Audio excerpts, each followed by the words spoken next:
Hello.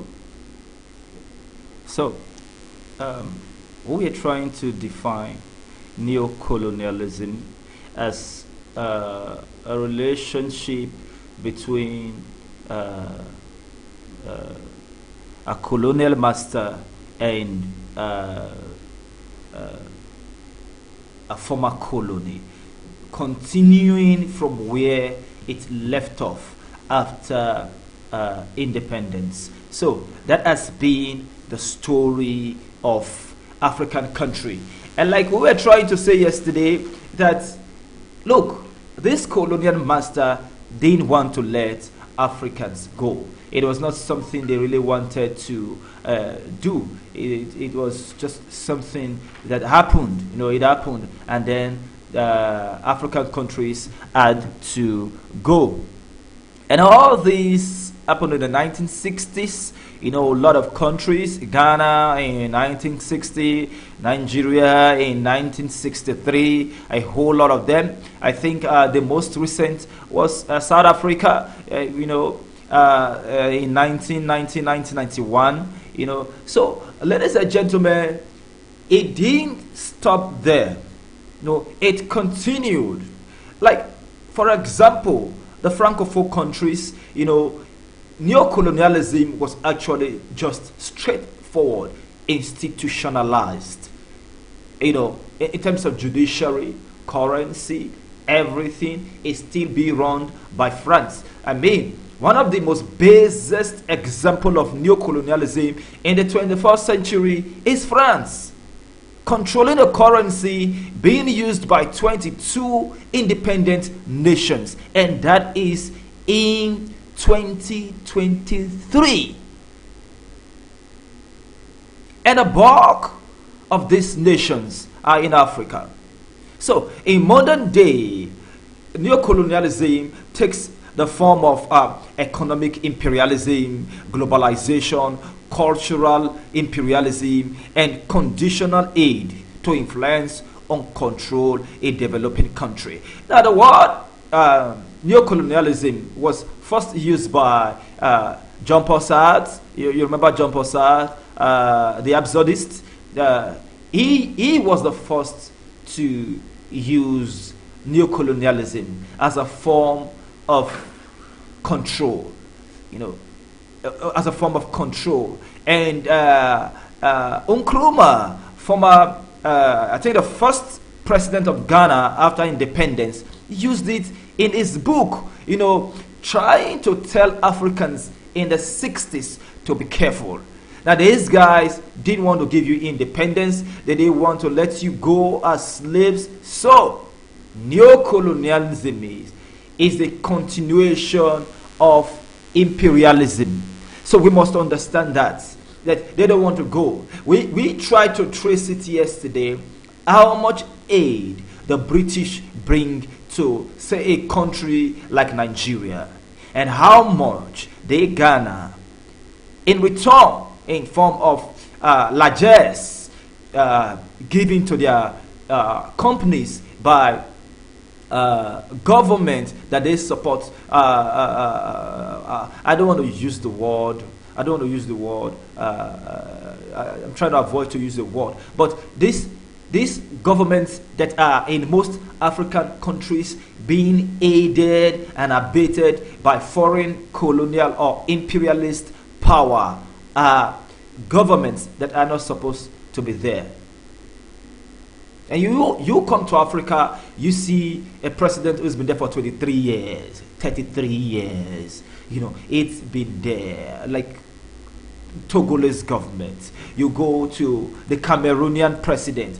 That man is, in fact, he can't even walk, but he is still there. Stay tied to power government. And I want to quickly say kudos to Nigeria. I mean, they've proven beyond every doubt that they are in this democratic thing for real. And so, since 1999, they've had successive governments and successive handover. However, it is in Nigeria, democracy is in actual practice and in progress. It's getting better by every government. Now, let's not try and miss yesterday's stream for today's stream, because neo-colonialism is way different from globalization. Countries can come together and agree on a particular relationship, as is with the Commonwealth. These are independent nations who actually accept it, forget the undertones or what would I call the pressure, undercurrents, by the UK government to bring in countries and bring them together for a common significance or a common identity in terms of culture. Yes, they still want to rule, yes, but not like neo-colonialism. Neo-colonialism is, in every word of it, bad. It's something that should not be even heard in the 21st century. And to say that France is at the most coolest example to actually understand what neo-colonialism is a shame, and actually exemplifies what we have been saying, that no one is holy and wants to give you relevance on the platter of gold is something you must fight over. Now, one of the biggest problems that actually entrenched neo-colonialism in Africa was that in the 1960s, the leaders of Africa were so Francocentric, the likes of Lumumba, all of them, the presidents at that time who took over after independence, in Francophone countries, they preferred, to be with France. They preferred, to be with France, and France, on their own side, aided and abated them and kept them in power unduly until the people started saying no. And even some of them actually kicked against France, and we know what happened. And for those African leaders who later said, "Wow, is this what's going on?" They were either assassinated or booted out of power. We know the example of Muammar Gaddafi of Libya. We understand how Libya was before the man was assassinated by his own people, backed by NATO and foreign powers. And we know what Libya is today, mostly for fellow Africans. We know what it is today. So, ladies and gentlemen, neo-colonialism was coined by John Paul Sartre. It was first used by Kwame Nkrumah, and in the context of African countries undergoing decolonization in the 1960s. It was something that he had to see. He knew, trying to see through the facade of these foreign powers. People who smile so much and ask you so much questions about yourself, but say so little about themselves. According to Olaritimi in his book, The Trials of Abavorame, he was able to see through them that if Africa is not careful, we are in this for the long run. And let me tell you that after his book, because then America was in Vietnam when he wrote this book. In fact, a year after he wrote this book, he was booted out of power by, being backed by the Americans. He was booted out of power. Now we must understand this as Africans, that these powers are not our friend. So we need to talk about these things, so we can make a sense of the failures in Africa, of the government failure, poverty, and the underdevelopment going on in Africa. Because this is a new generation, a new age. We must try to. For example, there are people in Africa who were classmates with people like Joe Biden, Donald Trump, with Condoleezza Rice, with all the power brokers in Africa, in America, in Britain, in New Zealand, in Japan. How come they are getting it right, getting policies and principles right, and we are not getting it right here? The only explanation is simple, that one does not want one to get it right, so that one can keep ruling over the other. For example, a whole lot of people believe that if all the Francophone countries actually abandon France, the French economy will collapse. Now, the French organized institution will never want that to happen. So, they keep keeping African countries under modern bondage in the form of neo-colonialization. The African countries, or the Francophone countries, are still beholden to the French government for almost everything. So, what do? Yes, you are an independent nation, but your independence is reduced to your flag. That is it. You have your flag, you have your national anthem, that is all that is. What really works, how government works, all the machinery that works are still of foreign power, foreign influence, foreign push. So you see that according to Nkrumah, the retrogressive impact of unregulated form of aid, trade, and foreign investment. Now, with due respect to Nkrumah, I've read that book, and I would say he didn't foresee the Chinese government entering into the foray. I mean, when he wrote that book, the French, sorry to say, pardon me, the Chinese have not started. Now that the Chinese have started giving foreign aids, grants, unsolicited financial support to African governments, you understand what it is right now.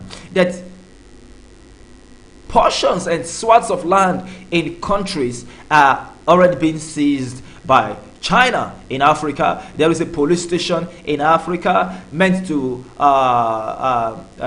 protect the interest of Chinese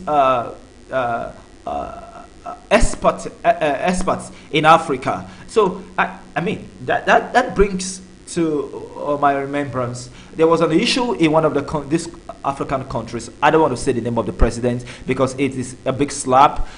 He is one president that I have always respected in Africa. So one of the elites in this country had a problem with a Chinese national, a Chinese expert in the country, and it became something that is not too good, a messy affair.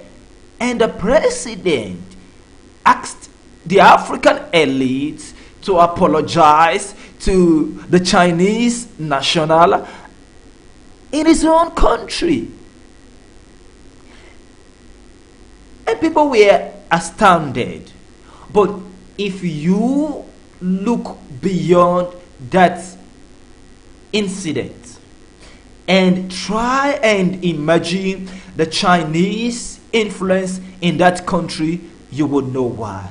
If you try to research and know how much that country holds the Chinese government, you would know why. So it is beginning to happen, and this is like after 6, 7, 8 decades after Nkrumah wrote that book and it was booted out of power by foreign power.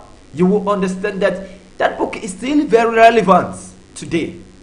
Very relevant. So Africans are no more Africans in their own country. Now, I will tell you about my own experience right here in Nigeria. I went to an automatic teller machine to get money. So I met some women, I think at Life Camp. Some women lined up waiting for their turn to use the machine. And I think I was 4th or 5th in that line. And before I knew it, an Arab national just double cross, went to the ATM. I wanted to use money. And I told him, man, this is my country. You can't do that. No, he said, oh, they are in an hold up. I said, park your car. I parked my car and I had to wait for my turn. So you wait for your turn. And he reluctantly waited for his turn to use the machine. So you get it.